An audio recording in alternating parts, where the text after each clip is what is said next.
हाय, मैं हूँ एलोडी। आगे बढ़ने से पहले लाइक और सब्सक्राइब करें। मैं पैदा हुई पेरिस से थोड़ा दूर और मेरे बचपन की जिंदगी कुछ खास नहीं थी। और फिर मैं हुई 7 साल की और मेरे पेरेंट्स ने बताया कि हम जा रहे हैं एक असली वेकेशन पर। हम जा रहे थे मालदीव्स, जो कि है दुनिया के दूसरी तरफ। मैं बहुत एक्साइटेड थी, लेकिन जैसे ही हमारा प्लेन उड़ा मुझे घबराहट होने लगी। इतनी ऊंचाई से मुझे चक्कर आने लगे थे और फिर रास्ते में ही फ्लाइट में बहुत तेज टर्बुलेंस होने लगी। मैं बहुत डर गई थी। क्या हम मर जाएंगे? अरे घबराओ मत, इसका चांस बहुत कम है। तो आप कह रहे हैं कि एक छोटा सा चांस है मरने का? बाकी के रास्ते में फूट फूट कर रोती रही। जब हमने लैंड किया तो मैं डर से कांप रही थी। समुद्र में हफ्ते भर रहने के बाद भी मैं ये नहीं भूली। और जब वापस जाने का समय आया तो मैंने प्लेन में जाने से ही मना कर दिया। मैंने एयरपोर्ट पर इतना ड्रामा किया कि वापसी में मेरे पेरेंट्स को मजबूर होकर शिप से जाना पड़ा और इससे उनकी जेबें खाली हो गयी। इसके बाद हम कभी किसी वेकेशन पर नहीं जाने वाले। रास्ते में मॉम डैड के बीच में पैसे को लेकर बहुत बहस हुई और जल्द ही वो दोनों अलग हो गए। मुझे यकीन था ये मेरी ही गलती थी।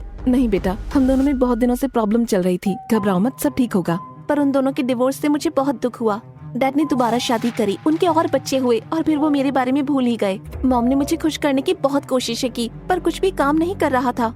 लेकिन एक दिन वो मुझे आइस स्केटिंग के लिए लेकर गई एक लोकल रिंक में और फिर सब बदल गया। जब मैं बर्फ पर होती थी तो ऐसा लगता था कि मैं उड़ रही हूँ और मेरी सारी प्रॉब्लम्स दूर हो जाती। मॉम ने मेरा पोटेंशियल देखा और मुझे प्राइवेट लेसन्स दिलाए। 10 साल की होते होते मैं लोकल जूनियर कॉम्पिटिशन्स जीतने भी लग गई थी। मेरी ट्रेनिंग बहुत महंगी थी, पर मॉम इसके पैसे देने के लिए दिन रात मेहनत करती। अगर ये तुम्हारा सपना है तो तुम्हारी मदद करने के लिए मैं सब कुछ करूँगी। आप बेस्ट हो मॉम, मैं बहुत मेहनत करूँगी। स्कूल में सब अच्छा ही था, सब मुझे पसंद भी करते थे, पर बदकिस्मती से मेरे खास दोस्त ज्यादा नहीं थे। और जैसे जैसे समय बीता मैंने नोटिस किया कि मैं अपनी उम्र की लड़कियों से थोड़ी अलग थी। जैसे एक बार जब मैं 15 साल की थी तो अपनी एक दोस्त के यहाँ मैं स्लीप ओवर के लिए गई। हम सब बैठकर टाइटैनिक देख रहे थे। आखिरी सीन में सब लड़कियाँ रो रही थीं, पर मुझे कुछ समझ में नहीं आया। रिमोट छीनकर मैंने मूवी पॉज की। ये क्या बकवास है? देखो इस दरवाजे पर कितनी जगह है, जैक भी आ जाएगा। एलोडी, तुम मूड खराब कर रही हो। मूड तो पहले ही खराब हो चुका है। ये बेवकूफाना मूवी पसंद कैसे है? कहने की जरूरत नहीं, मुझे आगे दोबारा कभी मूवी नाइट के लिए नहीं बुलाया गया।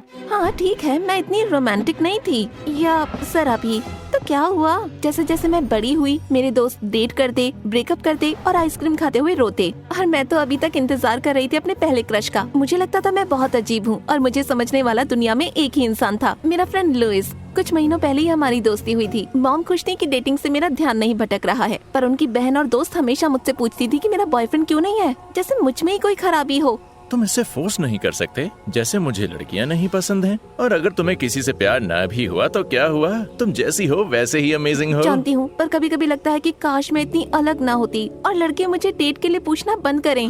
काश ये प्रॉब्लम मेरी होती। बन जाएगी अगर तुम सच बोलो। इससे अच्छा तो मैं एलिगेटर्स के साथ स्विम कर लूं। लुइस को डर था कि उसके डैड को कहीं पता न चल जाए कि वो एक गे है। एक तरह से हम दोनों ही दुनिया से अलग थे और शायद इसीलिए हमारी इतनी बनती भी थी। मैं जानती थी मैं उसे कुछ भी कह सकती हूँ और वो मुझे जज भी नहीं करेगा। जब मैं 18 की हुई तो मुझे एक नेशनल कंपटीशन में जोड़ा गया, जो कि मुझे ओलंपिक भी भेज सकता है। इससे मुझे मौका मिल सकता है एक असली स्पॉन्सर का, और मॉम के ऊपर से ये बड़ा सा खर्चा उठ जाएगा। उस दिन से मैं रोज ट्रेनिंग करती और मेरे कोच ने मुझे एक बहुत मुश्किल प्रोग्राम दिया था। तुम वाकई जीत सकती हो एलोडी, लेकिन तुम्हें अपना ट्रिपल एक्सल अच्छे से करना होगा। उस जंप ने मेरी रातों की नींद उड़ा दी थी। वो इतना मुश्किल था कि कंपटीशन में 20 से भी कम लड़कियों ने उसे लैंड किया था। और जैसे ही काफी ना हो, एक दिन मॉम जिस रेस्टोरेंट में काम करती थी वहाँ आग लग गई। वो जल गई और उनकी एड़ी टूट गई। वो हॉस्पिटलाइज्ड हो गई। उनकी हालत बहुत खराब तो नहीं थी, पर ठीक होने में समय तो लगेगा ना। मैं कुछ समय तक काम नहीं कर पाऊंगी। आई एम सॉरी एलोडी, मैं तुम्हारे कोच को पैसे नहीं दे पाऊंगी। मुझे बहुत बुरा लग रहा था। ऐसा लग रहा था करियर बनाने का एक मौका मुझसे छिन गया हो,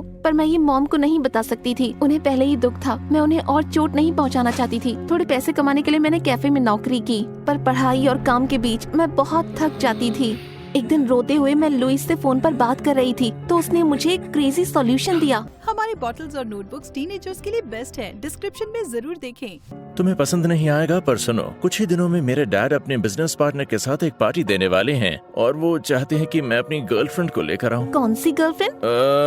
मैंने उसके बारे में झूठ कहा। डैड मुझसे पूछते रहते हैं कि मैं अब तक सिंगल क्यों हूँ, तो मैंने उनसे कह दिया कि मैं किसी को डेट कर रहा हूँ। जानता हूँ कि ये गलत है, पर मुझे नहीं लगता था कि वो उससे मिलेंगे। एनीवे, तुम मेरी गर्लफ्रेंड बनने का नाटक करो और मैं उन्हें तुम्हें स्पॉन्सर करने के लिए कहूँगा। उन्हें ऐसी चीजें करना बहुत पसंद है और अपनी होने वाली बहू के लिए तो वो ऐसा करेंगे ही।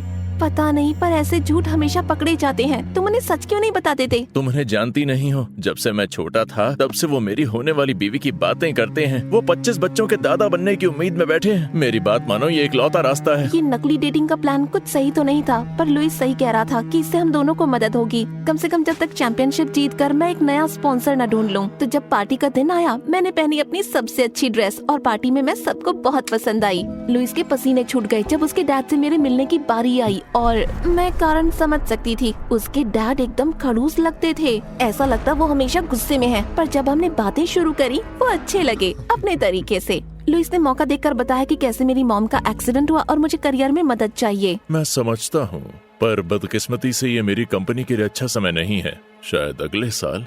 मुझे लगा जैसे मेरी दुनिया थम गई। लुइस को भी उतनी हैरानी हुई। उसने अपने डैड से दोबारा बात की, पर कोई फायदा नहीं हुआ। कुछ दिनों बाद मैं कैफे में काम कर रही थी और मुझसे फोकस नहीं हुआ और मैं रोने लग गई।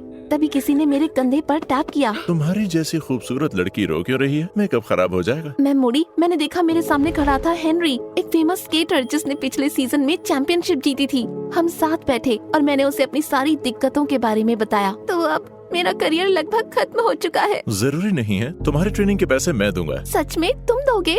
पर क्यों? तुम तो मुझे जानते तक नहीं। मैं ये जानता हूँ कि हर किसी को टैलेंट देखना चाहिए। मेरा परिवार बहुत अमीर है। मेरी कार की इंश्योरेंस तुम्हारी ट्रेनिंग से ज्यादा जाती है, और ये तो कुछ भी नहीं। मुझे यकीन नहीं हो रहा था। उस दिन से मैं हेनरी के साथ रोज प्रैक्टिस करने लगी और मेरी स्किल्स से वो काफी इम्प्रेस हुआ था। कभी कभी ट्रेनिंग के बाद हम कॉफी पीने जाते। उसे मुझसे कहीं ज्यादा एक्सपीरियंस था। जब वो अपने ट्रैवल्स और कंपटीशन में टैलेंटेड लोगों से मिलने की कहानियाँ बताता तो मुझे बहुत अच्छा लगता। एक दिन प्रैक्टिस के बाद हेनरी मुझे घर छोड़ रहा था और उसने आगे बढ़कर मुझे किस करना चाहा। मैंने तुरंत उसे पीछे धकेला और वो कंफ्यूज हो गया। माफ करना, पर कोई प्रॉब्लम है क्या? शायद मैंने तुम्हें गलत आइडिया दे दिया हेनरी। मैं तुम्हें पसंद करती हूँ, पर एक दोस्त की तरह। मैं अभी किसी को डेट नहीं करना चाहती।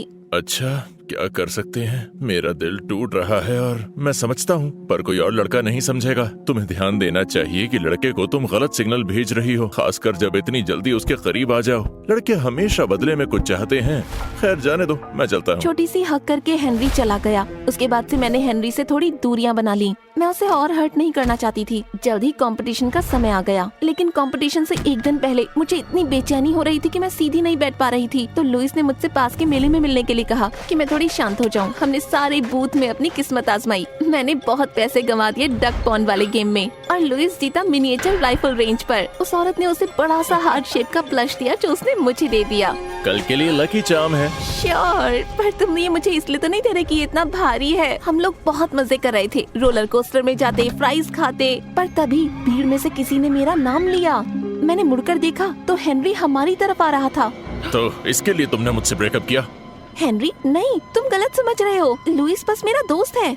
जैसे मैं तुम्हारा दोस्त था। अगर तुम्हें कोई और पसंद था तो कह सकती थी ना। और इसमें ऐसा है क्या जो तुमने मुझे रिजेक्ट किया? क्या ये पैसे वाला है? ध्यान से डूड, ये एक गोल्ड डिगर है। उससे इस तरह से बात मत करो, वरना क्या मारोगे हेनरी मुझे? आगे बढ़ा, मारने को एकदम तैयार था, पर मैं बीच में आ गई और उसे पीछे धकेला। तुम परेशान मत हो लुइस, ये पागल पॉसेसिव लड़का है, भूल जाओ इसे। वाओ, पागल और पॉसेसिव। ऐसे शुक्रिया अदा करोगे तुम्हारे दोस्त बनके तुम्हारी मदद करने का, जो मदद ये गधा तो कभी नहीं करेगा। मैं और बहस करना चाहती थी, पर सोचा जाने दो। मैं लुइस के साथ चली गई। यकीन नहीं हो रहा था हेनरी ऐसी हरकत करेगा। मुझे लगा वो मेरा दोस्त था, पर इसके बारे में सोचकर मुझे अपनी नींद नहीं गंवानी। मुझे कंपटीशन जीतना है। फोन पर अलार्म लगाकर मैं जल्दी सोने गई ताकि मुझे थोड़ा रेस्ट मिल सके। अगली सुबह मेरी आँख खुली और लुइस मेरे ऊपर चिल्ला रहा था। उठो एलडी, तुम लेट हो गई। ओह माय गॉड, मेरी नींद कैसे नहीं खुली? मैंने फोन चेक किया तो स्क्रीन खराब हो रहा था। लगता है मेरा फोन टूट गया है। अभी इसका टाइम नहीं है, जल्दी चलो वरना कंपटीशन मिस हो जाएगा। फटाफट तैयार होकर मैं लुइस के साथ गई, पर सड़क पर ट्रैफिक जाम लगा हुआ था। ये वीकेंड था, मेले में बहुत भीड़ होती है, पर जैसे ये काफी ना हो, मेन ब्रिज बंद था एक छोटे से एक्सीडेंट के कारण। नदी पार करने का ये इकलौता रास्ता है, हम कभी नहीं पहुंच पाएंगे। मैं क्या करूं? मेरे पास एक आइडिया है। लुइस कार से उतरा और हम दोनों चल पड़े पिछली रात के मेले की तरफ। ओके, अब किसी भी समय। कौन? क्या? वो मैंने देखा लुइस किस तरफ इशारा कर रहा है और मेरे होश उड़ गए। मेले के ठीक ऊपर कुछ हॉट एयर बलून्स उड़ रहे थे और बाकी जमीन पर थे कस्टमर्स का वेट करते हुए। नहीं नहीं नहीं, तुम मजाक कर रहे हो ना? जानता हूँ तुम ऊंचाई से डरती हो, पर ये तुम्हारा इकलौता मौका है। मेरी बात सुनो एलडी, अपने डर को जीतने मत दो। अभी नहीं, अपने सपनों को सच करने के तुम बहुत करीब हो। लुइस ठीक कह रहा था। मेरा स्टूपिड डर मेरे सपनों के आड़े आ रहा था, पर मैं ऐसा नहीं होने दूंगी। बलून के पायलट को हमने पैसे दिए और हम ऊपर चढ़ गए। जब हम उड़ने लगे तो मैंने आंखें बंद कर ली और मैं लुइस पर ऑक्टोपस की तरह चिपक गई। तुम अब देख सकती हो, भरोसा करो। मैंने धीरे धीरे अपनी आंखें खोली और सालों पहले मैंने जो उड़ान भरी थी ये उससे बहुत अलग था। हाँ, मैं डर तो अभी भी रही थी, पर यहाँ से दुनिया एकदम शांत, बहुत खूबसूरत लग रही थी। उड़ान जल्दी खत्म हुई और हमने लैंड किया अरीना के ठीक सामने। हम अंदर भागे और बिल्कुल समय रहते मैंने अपने स्केट्स पहने। वहाँ बहुत भीड़ थी, पर मुझे अपने आप पर था कॉन्फिडेंस और मैंने अपना रूटीन ठीक से किया। और फिर आया वो फाइनल मोमेंट, वो खतरनाक ट्रिपल एक्सल। मैंने गहरी सांस भरी, 3 बार घूमी और खूबसूरती से लैंड किया। भीड़ पागल हो गई। जल्दी रिजल्ट घोषित किए गए और मेरी खुशी का ठिकाना नहीं रहा। फर्स्ट प्राइज पाकर अपनी ट्रॉफी लेकर मैं जा रही थी लुइस के पास कि हेनरी मेरे रास्ते में आ गया। अब क्या है? मैं बस तुमसे माफी मांगने आया हूँ। मैं गलत था और मैंने बहुत बदतमीजी की और मुझे लगा था कि हैकर्स तुम्हारा फोन हैक करके तुम्हें कंपटीशन से दूर रखेंगे, पर शायद टैलेंट रास्ता ढूंढ ही लेता है। तुमने मेरा फोन हैक किया, इसलिए मेरा अलार्म नहीं बजा और कोई मुझे फोन नहीं कर पाया। ये क्या बकवास है हेनरी? ऐसा क्यों किया तुमने? क्योंकि मैं तुम्हें तुम्हारी जगह दिखाना चाहता था, पर मैंने कहा ना मैं गलत था। मैं तुमसे दोस्ती करना चाहता हूँ शुरुआत से। ये नहीं होने वाला। मैं तुम पर भरोसा नहीं करती और दोस्ती के लिए भरोसा जरूरी है। अब जरा साइड हटोगे? मेरा दोस्त मेरा इंतजार कर रहा है। मैं बैक स्टेज गई लुइस के पास और ये देखकर हैरान हो गई कि उसके डैड भी मेरा इंतजार कर रहे थे। कंग्रेचुलेशंस बेटा, मुझे खुशी है मेरे बेटे की इतनी टैलेंटेड गर्लफ्रेंड है।